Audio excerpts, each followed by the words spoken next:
मैं आपका एक बार फिर स्वागत है। बातचीत के सिलसिले को जोड़ने के लिए एक बार फिर से मैं आपके बीच में हाजिर हूं और मेहमानों से मैं तारुफ कराऊंगा।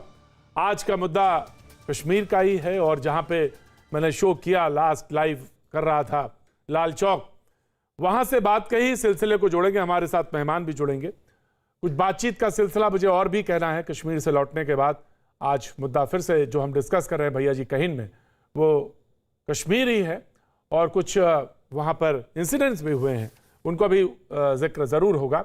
लेकिन सबसे पहले जहाँ से आज बातचीत का सिलसिला मैं शुरू करना चाहता हूँ, उससे आऊँ उससे पहले मैं राहुल गांधी की जो बात है, महत्वपूर्ण बात है, निश्चित तौर से महत्वपूर्ण बात है। एक दो बातें उसमें जो है वो बहुत महत्वपूर्ण है, उसका जिक्र करना चाहूँगा, वहाँ पर चलूँगा। उसके बाद मेहमानों से मैं तारुफ कराऊँगा और बातचीत का सिलसिला आपके साथ जोड़ूंगा।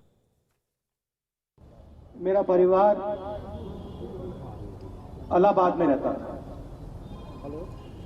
और इलाहाबाद से पहले मेरा परिवार यहां रहता था।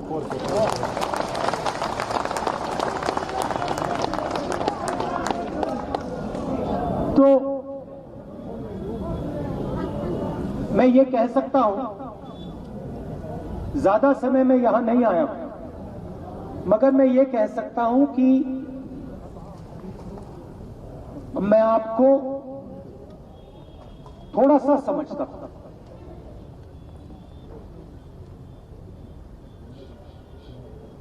और पहले मेरे परिवार के लोगों ने भी झेलम का पानी पिया होगा। आपके जो कस्टम्स हैं, आपकी जो सोच है, जिसको हम कश्मीरियत कहते हैं, वो थोड़ी सी मेरे अंदर भी है।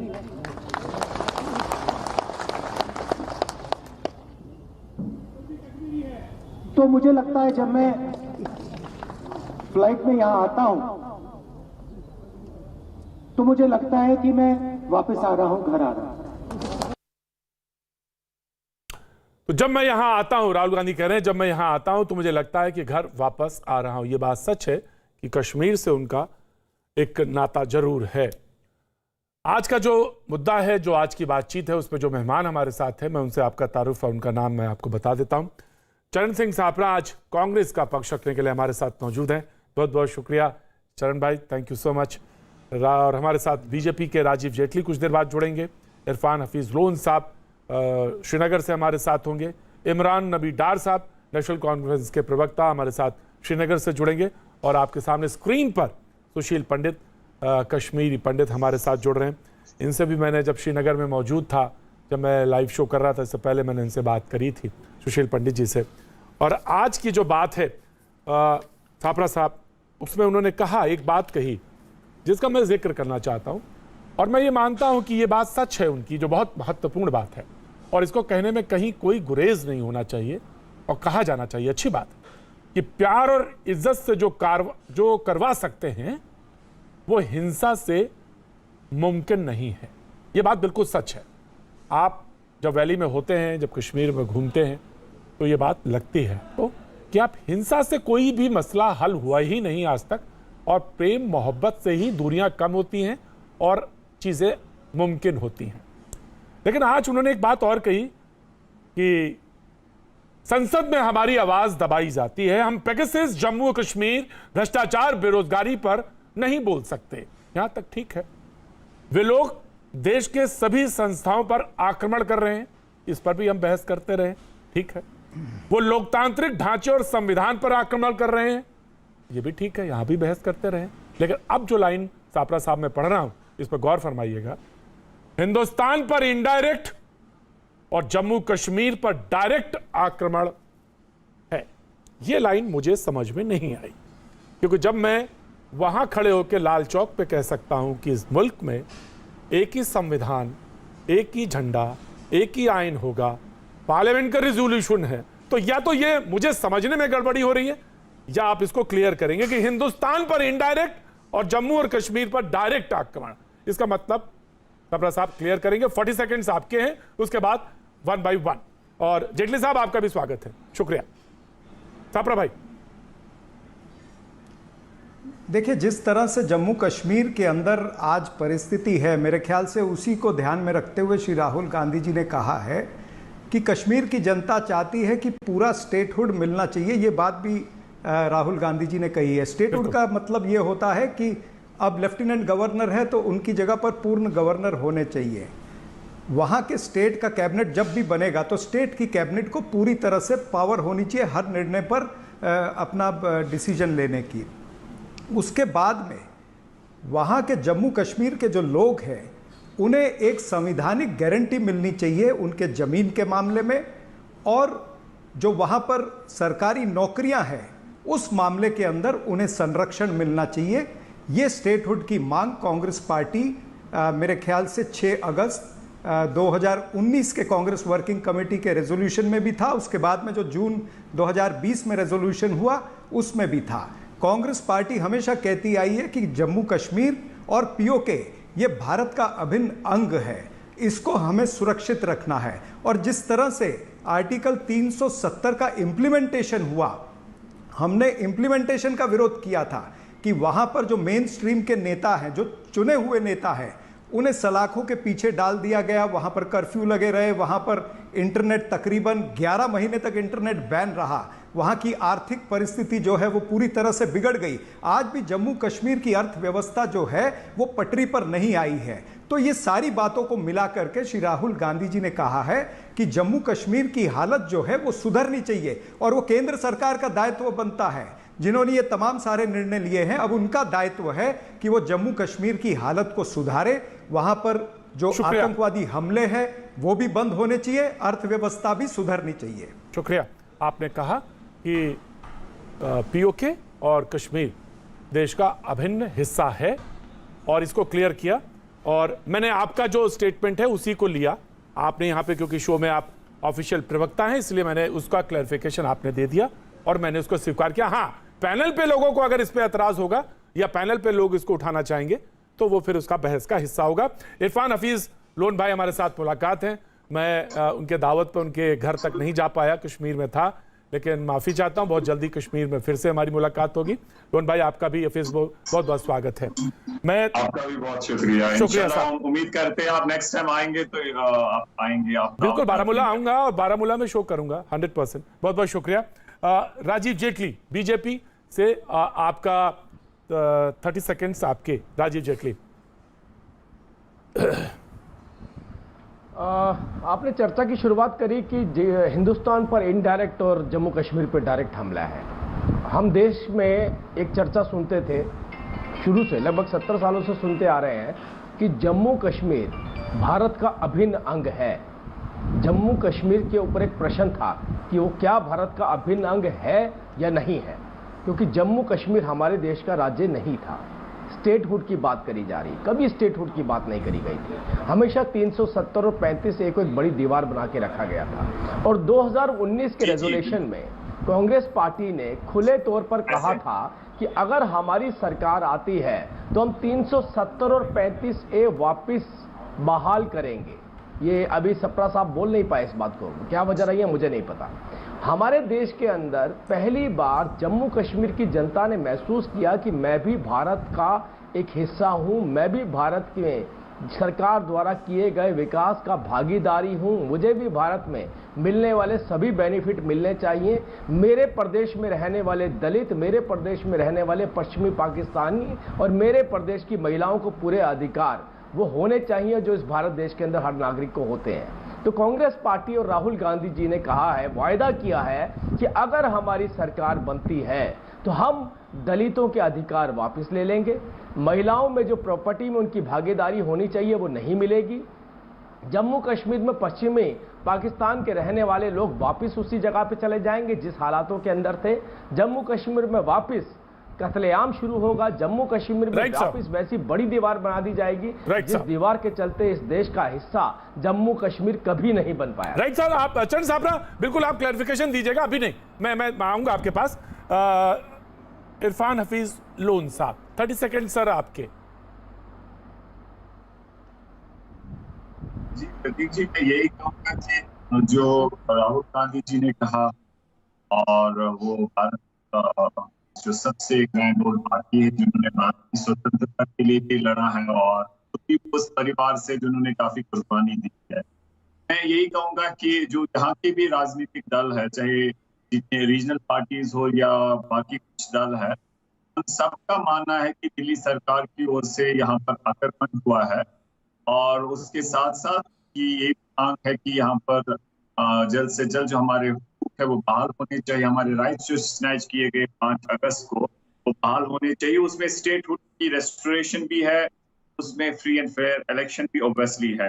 अब आप कहेंगे आक्रमण की बात, ये आप खुद समझ सकते हैं कि आपने इतिहास में पहली दफा देखा होगा किसी स्टेट को यूटी बनते हुए, और जिस तरीके से कर्फ्यू में हमें डाला गया, हमारी स्टेट, हमारा झंडा, हमारा आईन छीना गया, और बाकी भी आप जगहों पर देखेंगे सीए में कैसे एक पर्टिकुलर समुदाय को बाहर रखा गया, और उस तरीके से स्पष्ट होता जो सेक्युलरिज्म है, ये basic structure of our constitution है, लेकिन इस पे भारत सरकार जो आज है वो आक्रमण कर रही है। सुप्रीम कोर्ट ने कहा है कि जो ये सेक्युलरिज्म है, डेमोक्रेसी है, रूल ऑफ लॉ है, फ्रीडम ऑफ स्पीच है, जुडिशियल रिव्यू है, ये basic structure of our constitution है। लेकिन अगर आप देखेंगे आज के समय में जो सत्ता में पार्टी है, उनकी ओर से इंस्टीट्यूशंस पे आक्रमण है, फ्रीडम ऑफ स्पीच नहीं है। कश्मीर में अगर आप देखेंगे आए दिन अनलॉफुल एक्टिविटीज लोगों पे लगाया जाता है, पीएसए लगाया जाता है। अगर कोई माँ बाप अपने बेटी की लाश मांगता, उसको ये अनलॉफुल लगाया जाता है।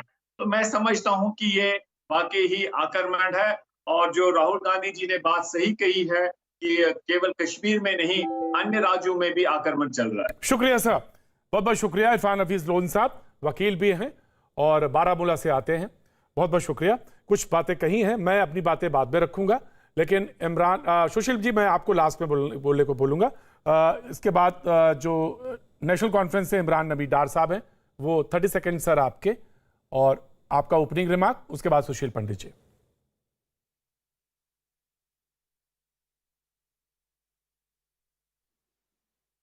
इसको वेलकम करता है, और ये हमारा एक कंसिस्टेंट स्टैंड रहा है।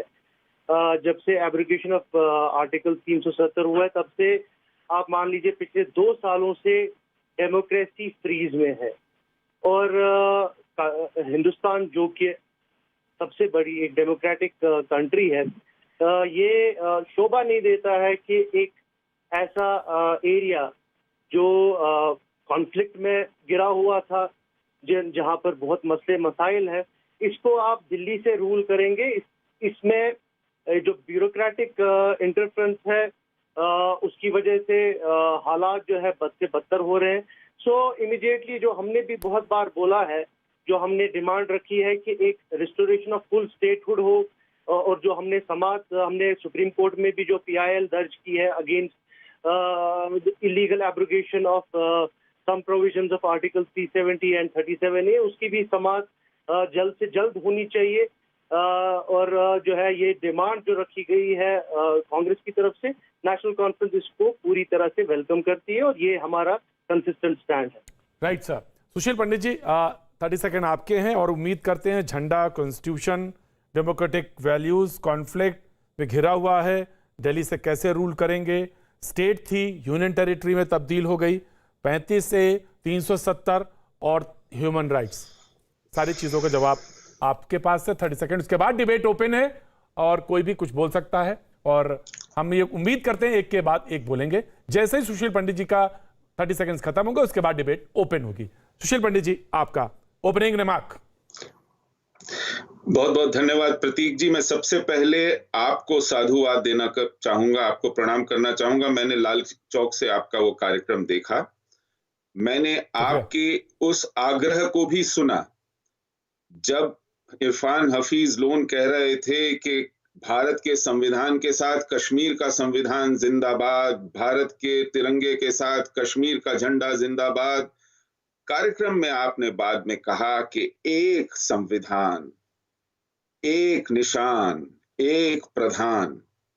यह आग्रह आपने लाल चौक की जमीन पर बुलंद किया, मैं इसके लिए आपको प्रणाम करता हूं। श्यामा प्रसाद मुखर्जी जी के बाद वो पहले व्यक्ति थे, और आप लाल चौक से आए हुए सबसे ताजा व्यक्ति हैं जिन्होंने वहां जाकर के ये कहा है। रही बात राहुल गांधी के ये कहने की कि भारत पर परोक्ष और कश्मीर पर प्रत्यक्ष आक्रमण है, मैं उन्हें याद दिलाऊं कि भारत पर प्रत्यक्ष आक्रमण था आर्टिकल 370, जब भारत के संविधान की परिधि से उसे अलग रखा गया, जब वहां पर एक नया प्रधानमंत्री चिन्हित किया गया, जब वहां पर जाने के लिए शेष भारत के नागरिकों पर एक परमिट मजबूरी लायद की गई। इसी तरह भारत की पूरी व्यवस्था में एक और विकार आया जब 35A के माध्यम से वहां पर एक नई नागरिकता परिभाषित की गई। भारत पर यह लगातार आक्रमण चल रहे थे और इन्हीं आक्रमणों की परंपरा में, कड़ी में 1990 में जो सबसे घातक आक्रमण हुआ वो था वहां के देशभक्त समुदाय का, हिंदू समुदाय का हिंसा के साथ, जबरन अपहरण के साथ, बलात्कार के साथ, मंदिरों और घरों के लूटे जाने के साथ उनका निष्कासन। तब ये लोग आक्रमणों को कहां भूल गए थे? तब से आक्रमण चल रहे हैं। 40,000 से ज्यादा हमारे फौजी, हमारे निर्दोष वहां के रक्षक मारे गए हैं, वहां के सिविलियंस मारे गए हैं। जिहाद का यह आक्रमण जारी है। जी सर। तो आक्रमण अगर है तो आपको उन खुली आंखों से देखना पड़ेगा जो हमारे पड़ोसी ने हम पर लादा हुआ है। हमारी संसद ने एक प्रक्रिया के तहत खुली बहस करके अपने अधिकार का प्रयोग करते हुए अपने संविधान में कुछ संशोधन किए हैं। अगर आप उन्हें आक्रमण कहते हैं तो ये देश का ही दुर्भाग्य नहीं है, ये हमारा, आपका, नागरिकों का दुर्भाग्य है कि हमारे पास विपक्ष में भी एक ऐसा व्यक्ति नहीं है जिसका दिमागी संतुलन ठीक हो। Right sir, thank you. I have taken your view, debate is open. बस सिर्फ एक बात कहना चाहता हूं जो कि उन्होंने मुझे कही व्यक्तिगत तौर से। मैं शुक्रगुजार हूं श्रीनगर के लोगों का, वहां के बाशिंदों का, वहां के एडमिनिस्ट्रेशन का, वहां के लीडरान का जो मेरी डिबेट पे मौजूद थे और जिन्होंने मुझे सहयोग दिया। उनकी वजह से ही कम्युनिकेशन हो सका, चाहे नेशनल कॉन्फ्रेंस हो, चाहे पीडीपी हो, चाहे हफीज लोन साहब हो, चाहे माजिद साहब हो, तमाम सारे लोगों ने सहयोग किया। और मुझे मालूम है कि अगर कहीं से कोई बातचीत का सिलसिला शुरू होता है तो उसको हमेशा स्वागत किया जाना चाहिए और यही एक तरीका है जिससे कि समस्या के हल तक पहुंचा जा सकता है। Now debate is open. मुझे जस्ट साबरा साहब, मुझे मालूम है कि आपका हाथ ऊपर है। बिल्कुल साबरा साहब बोलिए। Now debate is open. Right. देखिए मैं वही सोच रहा था कि भारतीय जनता पार्टी के प्रवक्ता जब बात कर रहे थे तब ये वो सारी तमाम बातें भूल गए जब इन्होंने पीडीपी के साथ में सरकार बनाई थी और मुफ्ती मोहम्मद सईद जो तब नरेंद्र मोदी जी की हाजिरी में जब शपथ ग्रहण कर रहे थे, उसी समय उन्होंने पाकिस्तान का भी धन्यवाद किया था, उन्होंने आतंकी संगठनों का धन्यवाद किया था और फिर उनके कॉमन मिनिमम प्रोग्राम में यह भी आ गया था कि आर्टिकल 370 पर कोई चर्चा नहीं होगी। तब भारतीय जनता पार्टी का ये राष्ट्रवाद कहाँ पर था? उसके बाद जब आईएसआई को इन्होंने रेड कारपेट वेलकम दिया पठानकोट के अंदर, तब इनका राष्ट्रवाद कहाँ पर था? मसरत आलम जिसने पाकिस्तान का झंडा लहराया वो इनकी सत्ता के दौरान जेल से बाहर आया। आसिया अंद्राबी जो आतंकी चेहरा थी, आसिया अंद्राबी बेटी बचाओ बेटी पढ़ाओ के पोस्टर पर जम्मू कश्मीर में किस तरह से आ गई। 10,000 पत्थरबाजों के केस इन्होंने वापस लिए और मेजर आदित्य कुमार पर एफआईआर किया। एक तरफा युद्ध विराम भारत के 70 साल में पहली बार हुआ। युद्ध विराम होता है दो सेनाओं के बीच में, लेकिन यहां पर युद्ध विराम हुआ भारत की सेना और पाकिस्तान के आतंकवादियों के बीच हुआ है। तो भारतीय जनता पार्टी जो दूसरी तरफ एक उंगली दिखाने का प्रयास कर रही थी, उसे यह भी सोचना चाहिए कि 4 उंगलियां उसकी तरफ भी है। ऐसे में आपको अनेक उदाहरण दे सकता हूं। जी बिल्कुल राइट सर। राजीव जी अच्छी बात बोलने वाले हैं। जी राजीव जी, मुझे लगा था कोई ब्लास्ट होने वाला है, मेरे पास शायद जवाब नहीं होगा इन बातों का। अरे ये डिबेट हो रही है इस बात पे कि इस देश से 370 और 35 से हटा दी गई है। ये डिबेट हो रही है इस बात पे कि 370 और 35 से कांग्रेस क्यों बहाल करेगी। ये डिबेट उस बात पे हो रही है। ये डिबेट इस बार पे हो रही है कि राहुल गांधी कह रहे हैं 370 और 35 से हटाना कश्मीर के ऊपर आक्रमण है। ये डिबेट उस बात पे हो रही है। ये कौन से इतिहास में चले गए आप? या तो आप ये कहते कि आपने 370 और 35 से नहीं हटाया, आप मुझे कहते कि आप 370 और 35 से नहीं हटाया, ये आपका वायदा था। ये आपका वायदा था, आप हमें ये चैलेंज करते, लेकिन आज तो बदली हुई परिस्थिति है। कौन सी बातें कर रहे हैं आप? हम इस बात पे बात कर रहे हैं कि आप कश्मीर को भारत का हिस्सा क्यों नहीं बनने देना चाहते। हम इस बात पे बात कर रहे हैं कश्मीर विकास की दिशा में आगे क्यों ना जाए। कांग्रेस इस बात पे बात कर रही है कि जो मौजूदा व्यवस्था है उससे बेहतर पहली व्यवस्था थी, जिसके अंदर एक बड़ी दीवार हमने रखी हुई थी। मौजूदा व्यवस्था से कांग्रेस संतुष्ट नहीं है, इसका जवाब आपने देना है। आप इसलिए बैठे टीवी चैनल पे। राहुल गांधी जी ने जो बात कही है, राहुल गांधी जी की बात को आपको क्लैरिफाई करना है। राहुल गांधी क्यों चाहते हैं इस देश के अंदर से कि मैं 370 और 35 से फिर से बहाल करूंगा? कांग्रेस पार्टी क्यों चाहती है ये बात, इसका जवाब आपको देना है। जी, कोई अच्छा रीजन होगा तो आप जरूर जवाब देंगे। मैं दे रहा हूं उत्तर, मैं दे रहा हूं। ज्यादा उत्तेजित मत होइए, ज्यादा उत्तेजित मत होइए। हाँ, ये बताइए 370 और 35 से क्यों बहाल होनी चाहिए? मैं उत्तर दे रहा हूं, मैं उत्तर दे रहा हूं। क्यों कर रही है? मैं उत्तर दे रहा हूं, मैं उत्तर दे रहा हूं। देखिए हैरत की बात यह है कि मैंने इनसे 8-9 सवाल पूछे, मैंने इनको उदाहरण दिए गए कि जहां पर इन्होंने देश के साथ भारतीय जनता पार्टी ने गद्दारी की, उसके ऊपर ये बात ही नहीं करना चाहते। अरे भाई, मुझे बोलने दो, मैं आपके बीच में नहीं बोला था, मैं आपके बीच में नहीं बोला था। अगर इसी तरह की डिबेट करनी है तो पूरी डिबेट खराब होगी। बिल्कुल डिबेट नहीं खराब होने दूंगा मैं। डिबेट खराब होगी अगर इसी तरह से होगा तो। मैंने जो इनसे सवाल पूछे हैं कि भारतीय जनता पार्टी ने जो देश के साथ गद्दारी की है, जो भारत की मिट्टी के साथ गद्दारी की है, जो आपका फर्जी राष्ट्रवाद था, जो मैंने 6 सवाल पूछे हैं, वो 6 सवालों पर आपके पास उत्तर नहीं है ना। अब चुप हो जाइए। आप कहिए कि मेरे पास में कोई उत्तर नहीं है, आप कहिए कि भारतीय जनता पार्टी ने गद्दारी की है। अरे आपने तो तब भी गद्दारी की थी जब असर मसूद को छोड़ने के लिए जसवंत सिंह गए थे कंधार में। आतंकवादियों को, खूंखार आतंकवादियों को छोड़ने के लिए कंधार गए थे। ठीक है सर, मैंने ले लिया। सापरा साहब, मैं जानता हूं। सापरा साहब मुझसे ज्यादा देता हूं ना। सापरा साहब, मुझसे ज्यादा संवेदनशील मुद्दों को आप समझते हैं और मुझसे ज्यादा मुद्दों को आपकी पकड़ है। मैं कोई अपनी तरफ से मैं कुछ नहीं कहने वाला, लेकिन मैं नेशनल पार्टी का इशू आपने देख लिया। मैं इनकी बात का उत्तर अभी दे रहा हूं। आप दीजिएगा सापरा साहब, मैं नेशनल कॉन्फ्रेंस में आना चाहता हूं। इतनी लंबी कहानी ऑफ कोर्स सर, यू बता दीजिए, हम इसलिए करना चाहते हैं। अरे भाई, मैंने जितने सवाल पूछे देश की गद्दारी के, इन्होंने शॉर्ट में बताइए। जो राहुल गांधी बोल रहे हैं नहीं दिया, जो राहुल गांधी बोल रहे हैं उसका जवाब दे दीजिए। अरे भाई, गद्दार आदमी पहले आप 2 घंटे बोले, उससे कोई मतलब नहीं है।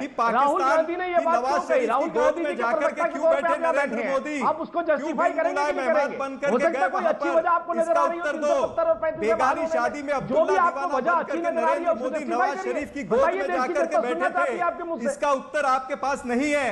आप बताइए। ठीक है सर, मैं जिसके बाद उत्तर में उधर गोद में जाकर के मैं आ रहा हूं सर, मैं रोकना चाह रहा हूं।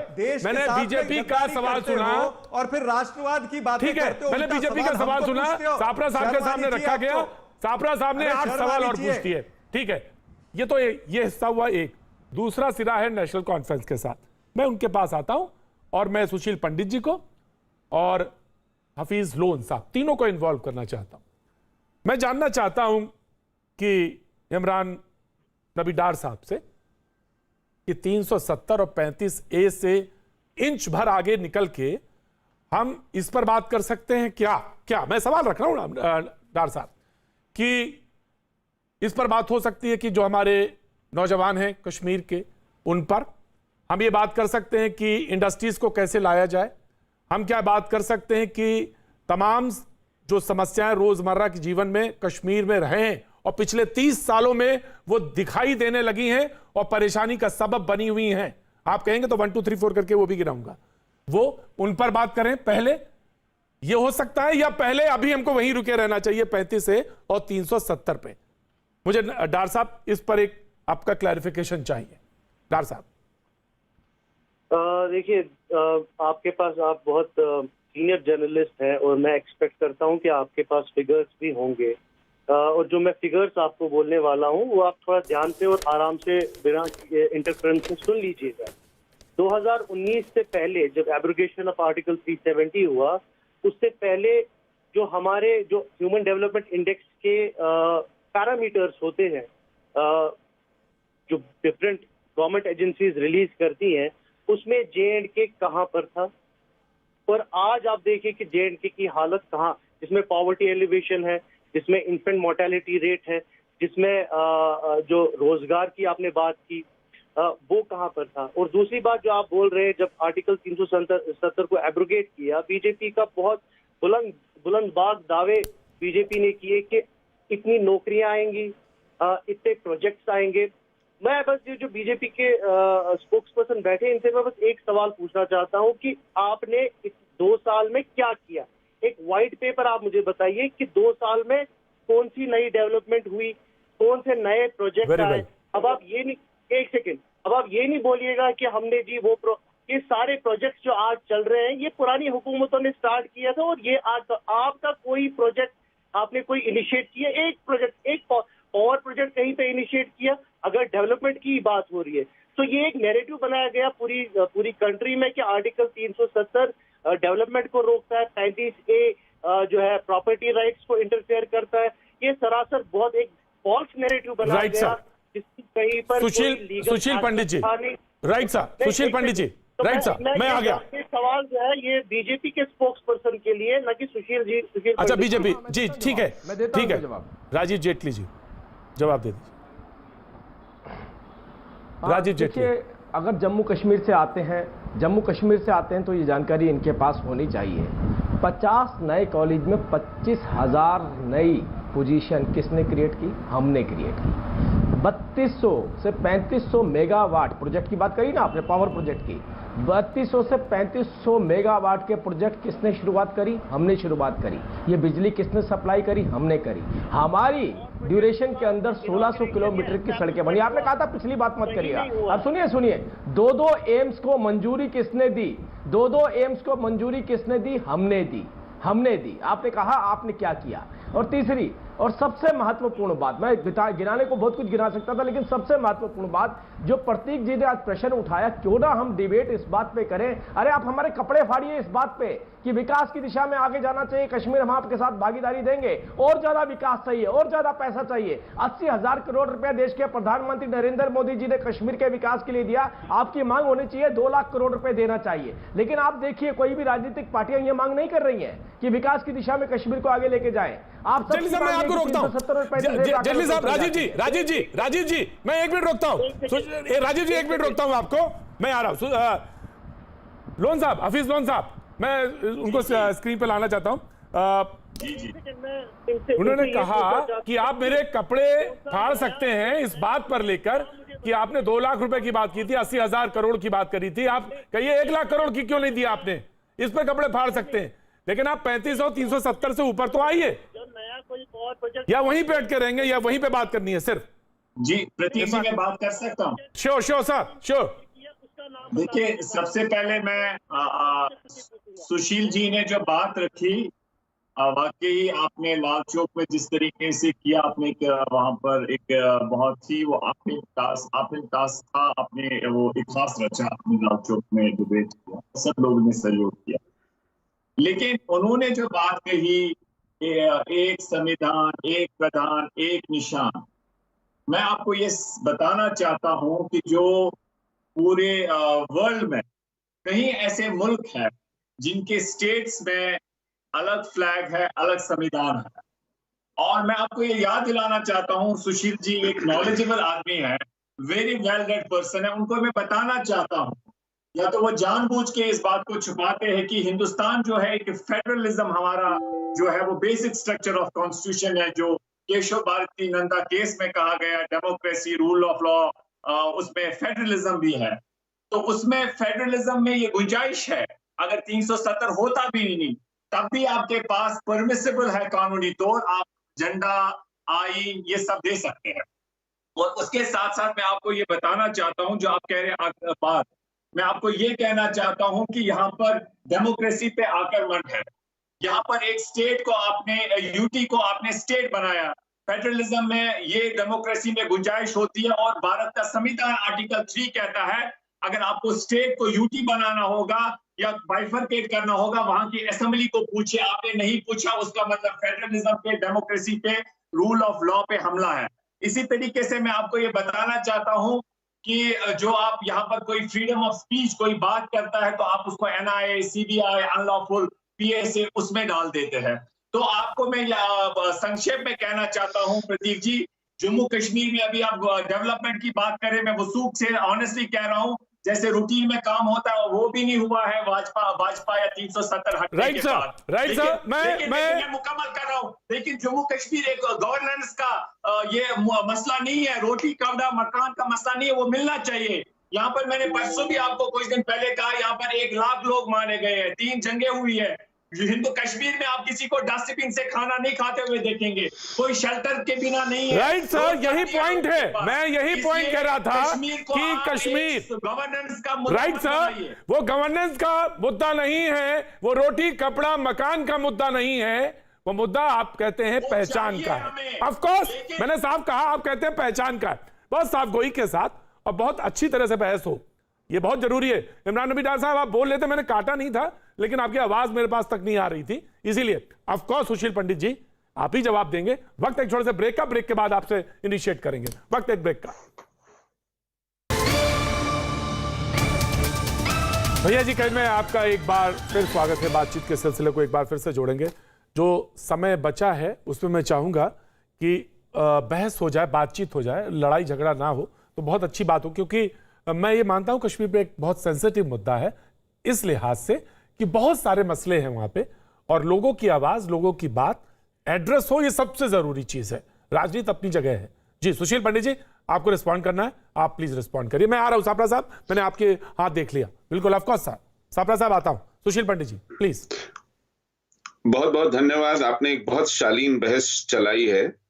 इरफान हफीज लोन कह रहे थे कि लोकतंत्र में इसकी गुंजाइश है कि अलग संविधान हो, अलग झंडा हो, कुछ कुछ और बातें भी अलग हों। मैं जानता हूं कुछ देशों में तो दोहरी नागरिकता भी होती है, आप एक साथ 2 देशों के नागरिक हो सकते हैं। और भारत की संविधान सभा ने वही दरियादिली दिखाते हुए ये गुंजाइश आपके लिए निकाली। आपकी मंशा भांपने के बावजूद उन्होंने ये गुंजाइश निकाली कि एक अस्थाई प्रावधान 370 के माध्यम से संविधान में डाला गया। लेकिन आपने उसका क्या किया? आपने पहली कॉन्स्टिट्यूएंट असेंबली के इलेक्शन कैसे कंडक्ट किए जानते हैं आप? 75 में से 73 निर्विरोध चुन लिए गए और सारे नामांकन प्रजा परिषद के कैंसिल करा दिए गए। इस तरह ठूसा आपने संविधान सभा को। आपने नई नागरिकता गढ़ ली जिसमें लाखों लोगों का वोट तक का अधिकार छीन लिया, उनकी शिक्षा का, छात्रवृत्ति का, नौकरी का अधिकार छीन लिया। आपने ऐसी दुर्गति की है इस रियायत की, इस गुंजाइश की, स्वायत्तता के नाम पर दिए गए इस प्रावधान की कि वहां के दलितों तक को आपने मुंह दिखाने लायक नहीं छोड़ा। और उसके बाद मेरी बात पूरी होने दीजिए, मैंने आपको टोका नहीं था, मैंने आपको टोका नहीं था, मेरी बात पूरी होने दीजिए प्रतीक जी। जी जी जी जी सुशील जी बिल्कुल ऑफ कोर्स राइट सर, मैंने पूरी जिम्मेदारी से इन्हें सुना। बिल्कुल सर, सुशील पंडित जी आपने सुना, बिल्कुल सुना सर। हफीज साहब ऑडियो डाउन। हफीज साहब समस्या बातचीत से ही हल होगी, आपने भी कहा था, और बातचीत पर दोनों तबकों की बातें सुनी जानी चाहिए, दोनों को प्लेटफॉर्म मिलना चाहिए। और जो नागरिक दब रहे हैं, दबने से मेरा मतलब जो उनको लग रहा है कि उनको एड्रेस किया जाना चाहिए, उसका तरीका यही है कि हम दोनों लोग एक दूसरे से खुले मन से, खुले दिमाग से एक दूसरे की बात सुने। हम सुनेंगे, हम आपकी इरफान हफीज लोन साहब, मैं आपकी बात सुनने आपको बुलाता ही इसीलिए हूं कि मैं सुनना चाहता हूं ये तबका आपका हिस्सा क्या कहता है, मैं जानना चाहता हूं, और वो होगा तभी जब बातचीत दोनों तरीके से होगी। जी पंडित जी बोलिए। और उन्होंने उसका दुरुपयोग इस तरह किया कि जम्मू और लद्दाख सताए गए, वो गुलामी में जकड़े गए, उनको लगता था कि वो उपनिवेश बन गए हैं घाटी के। और कमाल की बात तो तब है जब इरफान हफीज लोन सेक्युलरिज्म की दुहाई देते हैं। कश्मीर के सेक्युलरिज्म का जीता जागता सबूत मैं हूं, मेरा समुदाय है। हम मुट्ठी भर हिंदू आपसे सहन नहीं हुए। देश भर में माइनॉरिटी कमीशन बने, जम्मू कश्मीर में माइनॉरिटी कमीशन बनना तो दूर, उनके संविधान में माइनॉरिटी लफ्ज एक बार नहीं आता है। यह मुस्लिम बहुल राज्य, इसमें मुसलमान माइनॉरिटी है। आप इसकी विकृति देख रहे हैं, मक्कारी की पराकाष्ठा थी ये। आज भी ये 99% मुसलमान घाटी में मुसलमान अल्पसंख्यक हैं और फिर ये सेक्युलरिज्म की दुहाई देते हैं। यही मक्कारी है जिसकी वजह से 370 को हटाना पड़ा। इस रियायत का दुरुपयोग होने के कारण जब इस देश ने जिहाद झेलना शुरू किया जम्मू कश्मीर में, तो इस 370 को और 35 को हटाना पड़ा। आपने इसका दुरुपयोग किया है। आप इस लायक नहीं है कि आपको इस तरह की रियायत दी जाए। Right sir. इमरान नबी डार साहब, जब आ रहा हूं मैं, हफीज लोन साहब आ रहा हूं। इमरान नबी डार साहब कुछ कहना? हाँ जनाब, इमरान नबी डार साहब कुछ कहना चाहते हैं, नेशनल कॉन्फ्रेंस। Right sir. मैं नॉर्मली सुशील पंडित, क्योंकि मुझे पता है ये रैबल राउजर है, ये इस्लामोफोब है, मुस्लिम फोब है।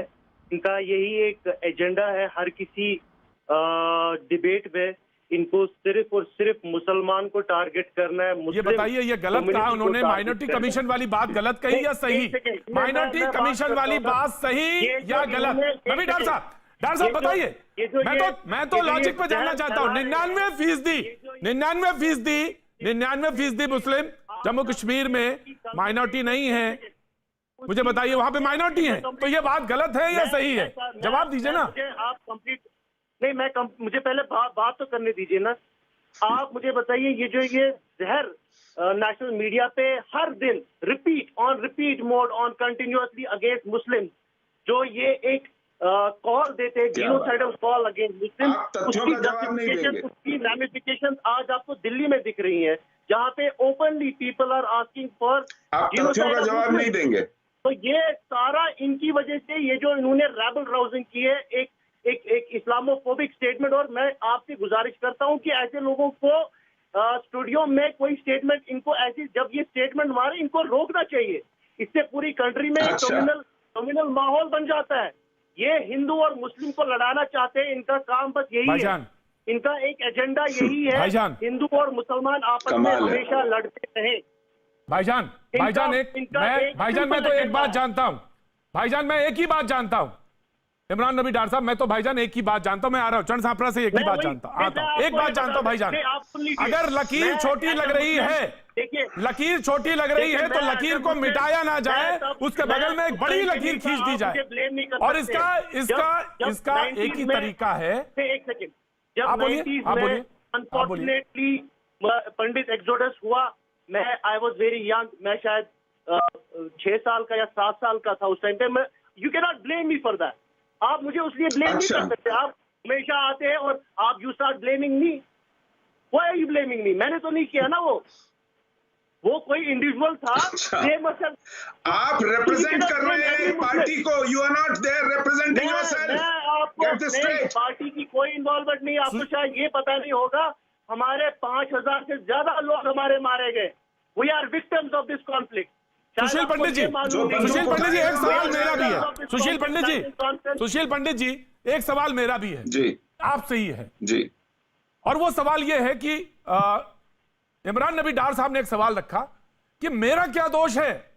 मैं तो 93 का पैदाइश हूं, 94 में पैदा हुआ, मेरी उम्र है 32-33 साल और मैं पूरे टर्मोइल के एज में पैदा हुआ। 93 में पैदा नहीं हुआ, मैं तब 7 अरे सर, साल का था। इमरान नबी डार साहब, आप नहीं पैदा हुए, लेकिन कोई तो पैदा हुआ ना 93 में। मैं आपकी बात से मतलब कह रहा हूं कि तमाम सारे लोग। जी, तो मैं ये कह रहा हूं कि उनका 32 साल के नवयुवक का क्या दोष है? तो जो सवाल मैंने इरफान हफीज लोन के सामने रखा कि 370 और 35A से 1 इंच आगे बढ़ के बात हो सकती है, तो मैं जानता हूं जिसने खोया है। मैं उस मंदिर, जिस मंदिर का विजुअल दिखा रहा हूं, उस मंदिर में वो महिला मेरे पास आई और कहने लगी गांदरबल में मेरा घर था, जमीन थी, मैं श्रीनगर में 10,000 रुपए का मकान रख के किराए पे रहती हूं। प्रतीक, आप कुछ कर सकते हैं मेरे लिए? बताइए, मेरा घर चला गया, मेरा जमीन चली गई, श्रीनगर में 10,000 रुपए का मकान में रहता हूं। मैं जानता हूं कष्ट बड़े हैं, घाव गहरे हैं, लेकिन जो सवाल मैं अगर लोन साहब से पूछ सकता हूं तो सवाल मैं आपसे भी पूछ सकता हूं कि क्या ब्रिजिंग हो सकती है? सवालों से आगे बढ़ा जा सकता है, क्योंकि बहुत हो चुका है। तो डार साहब का यह सवाल तो दुरुस्त है कि आप मुझे सजा क्यों दे रहे हैं? सवाल है, मेरी क्या गलती है? जी सुशील पंडित जी। जी हाँ, आपका सवाल बहुत दुरुस्त है। दिक्कत यही है कि हमारे यहाँ भी 25-30 साल पुराने उम्र के लोग हैं, वो कहते हैं कि हमारी क्या गलती थी कि हम अपने पुश्तैनी मकान में जाकर रह नहीं सकते। हम आज भी तंबुओं में पड़े हुए हैं, हम आज भी दर बदर हैं। हमारी क्या गलती है? दिक्कत देखिए ये नहीं है कि इमरान नबी डार की क्या गलती है या मेरे यहाँ राधिका कौल की क्या गलती है। इशू ये है कि आप एक व्यवस्था को रिप्रेजेंट कर रहे हैं। जब मैं पूछता हूं कि आपके यहाँ माइनॉरिटी कमीशन क्यों नहीं बना, आप कहते हैं कि आप रेबल राउजर हैं। जब मैं पूछता हूं कि आपके यहां से हिंदू एक्सोडस क्यों हुआ, आज केवल मुट्ठी भर हिंदू ढूंढने को नहीं मिलते, लोग किरायों पे रह रहे हैं जिनकी जमीन, मंदिर और घर चले गए, आप कहते हैं कि नहीं आप कम्युनल हैं। दिक्कत यही है कि आप लीपापोती करने के लिए एक्सपर्ट हैं, लेकिन जवाब देने के लिए कहते हैं जी मैं छोटा बच्चा हूं, मुझे मालूम नहीं, मैं अबोध हूं, मेरा क्या कसूर है। या तो आप इस डिबेट में आइए मत, अगर आपके पास जवाब नहीं है। आप लीपापोती मत कीजिए, आप पैरवी मत कीजिए, आप बड़े बड़े लीडरों के जूते मत बनिए। देखिए, आप मुझे ये नहीं बोलेंगे कि मुझे क्या करना है। हाँ, सुशील पंडित जी, आप ये नहीं मुझे बोलेंगे आप अगर मुझसे ये कहते हैं कि मेरी क्या गलती है तो मैं आपको ये जवाब दूंगा। मैंने रखा तो आप मुझे लेक्चर, यहाँ पे मैं आपका लेक्चर सुनने नहीं आया हूँ। मत चाहिए, चले जाइए, आपके लिए लेक्चर है भी नहीं, मेरे पास समय नहीं है आपके लिए। नहीं, आप पर समय बर्बाद करने के लिए मेरे पास समय नहीं है। इन लोगों को वो मुझे भी पता है कि आपके पास कौन लोग लेक्चर देने आते, लेक्चर सुनने आते हैं, मैं उन लोगों में से नहीं। इमरान नबी डार साहब, इमरान नबी डार खुशकिस्मती है। डार साहब, सुशील पंडित जी दोनों को हेट्रेड रह के, जब मैं ये बात कहता हूं हेट्रेड ज्यादा दिन रख के, मुझे मालूम है बहुत लंबे गहरे गांव है, नहीं जिया जा सकता, न सोल्यूशन निकाला जा सकता। तो बातचीत तो ऐसे ही होगी, बहुत सारी चीजें एड्रेस करनी पड़ेंगी। आपकी बात डार साहब का जवाब देना होगा ना जी, और धैर्य के साथ। माइनॉरिटी कमीशन का जवाब देना होगा, हिंदू एक्सोडस का जवाब देना होगा, जेनोसाइड का जवाब देना होगा ना। ये नहीं कह सकते कि मैं तो बच्चा हूं, छोटा बच्चा हूं, मुझे कुछ लेकिन मालूम सुशील नहीं। पंडित जी वो ये भी कहते हैं, नेशनल कॉन्फ्रेंस ये भी कहती है कि 80,000 मुसलमान भी मरे, 80,000 मुसलमान भी उसी दौरान मरे, तो उसका भी तो जवाब आपको देना होगा। सुशील पंडित जी, मैं दे रहा हूं जवाब। 80,000 मुसलमान भी उस दौरान मरे। पंडित, एक बात, पहली बात, 80,000 मुसलमान नहीं मरे। दूसरी बात, चाहे 100 मरे हो, 1000 मरे हो, 10,000 मरे हो, 20,000 मरे हो। जी सुनिए डार साहब सुनिए, मैंने सवाल रखा है आपका कि 80,000 मुसलमान भी जब कश्मीर पंडित छोड़कर जा रहे थे तो मरे, ये नेशनल कॉन्फ्रेंस के प्रवक्ता बोलते हैं बहस में। जी हाँ, तो उसका भी जवाब आपको देना चाहिए सुशील पंडित जी। पहली बात मैं जवाब दूंगा और पूरी विनम्रता से दूंगा, पूरी विनम्रता से दूंगा, क्योंकि कोई भी व्यक्ति मारा जाता है वो जान बहुत कीमती है, लेकिन जो मुसलमान मारे गए वो मुसलमान होने के कारण नहीं मारे गए, हम निकाले गए, हम हिंदू होने के कारण निकाले गए। वो अगर मारे जाते हैं तो वो बंदूक कलाशनिकोव उठाने के कारण मारे जाते हैं, वो बमबारी करने के कारण माने जाते हैं, वो जिहाद में इसलिए मारे जाते हैं कि वो घोषणा करके आते हैं कि हमें शौक़े शहादत है। उन्हें अफीम चटाई जाती है मदरसों में कि आप अल्लाह की राह में पत्थर फेंकिए, मस्जिदों से ऐलान करके इकट्ठे किए जाते हैं कि आइए एनकाउंटर को डिस्टर्ब कीजिए। राजीव जेटली साहब, चरण सिंह साफरा, राजीव जेटली, चरण सिंह साफरा, मैं आप बिल्कुल भी ऐतराज मत करिएगा, आपका पूरा से है, पूरी बहस में से है, लेकिन मैं इरफान हफीज लोन साहब, मैं एक बात पूछना चाहता हूं आपसे। बिहार का बच्चा, उत्तर प्रदेश का बच्चा, डार साहब, बिहार का बच्चा, उत्तर प्रदेश का बच्चा, मध्य प्रदेश का हो, कर्नाटक का हो, वो कहता है बेरोजगारी तो यहां भी है, इसका मतलब ये थोड़ी ना क्लचस्कोप उठा लेता हूं, राइफल उठा लेता हूं, या देश भारत माता के खिलाफ बोलने लगता हूं, या भारत देश के खिलाफ वो बात कहने लगता हूं, जहर उगलने लगता हूं। बात तो मेरे यहां भी सही है ये। तो आपके यहां अगर बात है और ये बात है कि हमारे यहां बेरोजगारी है, तो एड्रेस करने की उसको जरूरत है, ना कि उसको और भड़काने की। इरफान हफीज लोन साहब, प्रतीक जी, और कंपेयरिंग एप्पल्स विद ऑरेंज, ये आप सही कंपैरिजन नहीं कर रहे हैं। क्यों नहीं कर रहे हैं? जब आप मेरे प्लीज, अगर आपका मुल्क और मेरा मुल्क अलग है क्या? इस देश का इस कॉन्स्टिट्यूशन में रेजोल्यूशन है, जब पार्लियामेंट में रेजोल्यूशन है तो मैं तो वही बात कह रहा हूं, मैं तो अलग मानता ही नहीं आपको। या तो आप मैं अलग जवाब हो। अर्ज कर रहा हूं, आपने सवाल प्रश्न पूछा, अच्छा रहेगा आज, बहुत अच्छा रहेगा अगर आप मुझे आधा मिनट दे देंगे। बोलिए। जी हाँ, देखिए पहले सुशील जी ने जो बात कही कि ये टेम्पररी 370 था, ये टेम्पररी इसलिए लिखा गया था वहां पर कि जो कॉन्स्टिट्यूएंट असेंबली जम्मू कश्मीर की थी वो अपना काम कर रही थी। 370 कहता है कि वो फाइनल निर्णय ले लेंगे, इसलिए टेम्पररी था। उसके बाद सुप्रीम कोर्ट जो कहता है वो फाइनल होता है। सुप्रीम कोर्ट ने कहा संपत प्रकाश जजमेंट में ये परमानेंट है। उसके साथ साथ मैं आपको बताना चाहता हूं कि जो आप अभी ये हिंदू मुस्लिम ये कर रहे हैं, इससे पहले भी आपके ही शो में मैंने पंडित जी को यही प्रश्न पूछा। मैंने कहा और जो ये उत्तर देते हैं वो बिल्कुल रेडिकुलस है। मैंने इनको तब कहा कि जम्मू कश्मीर में जो हमारे कश्मीरी पंडित भाई मारे गए, मैं भी इसका शिकार हूं, मेरे वालिद साहब भी शहीद किए गए, हम सारे लोग इसमें इस मुसीबत के शिकार हैं। तो अगर सरकार कहती है 280 या 300 हमारे बदकिस्मती से कश्मीरी पंडित भी है, लेकिन दूसरी ओर से 1 लाख मुसलमान भी है, तो उसका कहना ये जी मुसलमान होने के रेडिकुलस रिप्लाई पंडित जी देते हैं कि जी हिंदू होने के कारण मारा गया और मुस्लिम होने के कारण नहीं, ये कोई जवाब नहीं है। तो आप जो आपने प्रश्न पूछा, बेरोजगारी का, इसलिए आपको मैं इसको दोबारा आपको समझाता हूँ, अगर आपको समझ नहीं आया तो मैं बताता हूँ कैसे हुआ। आप क्यों कंपैरिजन गलत कर रहे हैं? सुनिए, जवाब सुनिए। 3 युद्ध हो गए जम्मू लोन साहब कश्मीर जवाब, में, इंटरलोकेटर्स लोन बने। साहब जवाब, जम्मू लोन साहब कश्मीर जवाब, जवाब देना लोन चाहता साहब हूं, जवाब, साहब। ऑडियो उन्होंने कहा लोन साहब, जवाब लोन साहब जी, कश्मीर पंडित जवाब। जी हाँ, देखिए जब हिंदुओं क्यों को वहां कंपेयर से करते हैं निकाला हिंदू मुसलमान, गया, हिंदू मारा मुसलमान गया, कंपेयर, तो वो हिंदू केवल मुसलमान इस कंपेयर कारण क्यों मारा करते हैं? गया कि वो काफिर था।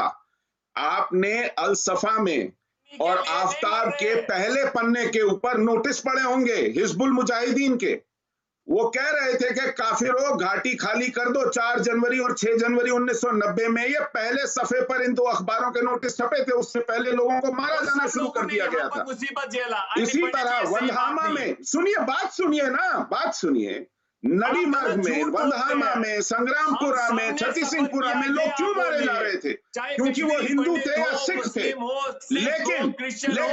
लेकिन यूसुफ हलवाई को जब मारा गया, प्रतीक जी, मैं आपको ये तथ्य दे रहा हूँ, यूसुफ हलवाई को जब वो पहला मुसलमान था जब इस जिहाद में मारा गया, वो इसलिए मारा गया क्योंकि उसने अपनी दुकान पर तिरंगा लहराया था। वो इसलिए नहीं मारा गया कि वो मुसलमान था। इसी तरह जब जम्मू कश्मीर यूनिवर्सिटी के वाइस चांसलर को मारा गया, मुशीरुल हसन को, वो इसलिए नहीं मारा गया कि वो मुसलमान था, वो इसलिए मारा गया कश्मीर यूनिवर्सिटी। जी मैं समझ गया, मैं बात समझा, तीनों को मैं ऑडियो डन। सापरा साहब 30 सेकंड आपके हैं, 30 सेकंड आप बीजेपी के। सब पहले सापरा साहब मैं जानना चाहता हूं कि बात आगे कैसे बढ़ेगी। सेंसिटिव मुद्दा है और जब यह बात कह के छोड़ दी जाती है कि डायरेक्ट और इनडायरेक्ट, तो मसले और उलझ जाते हैं।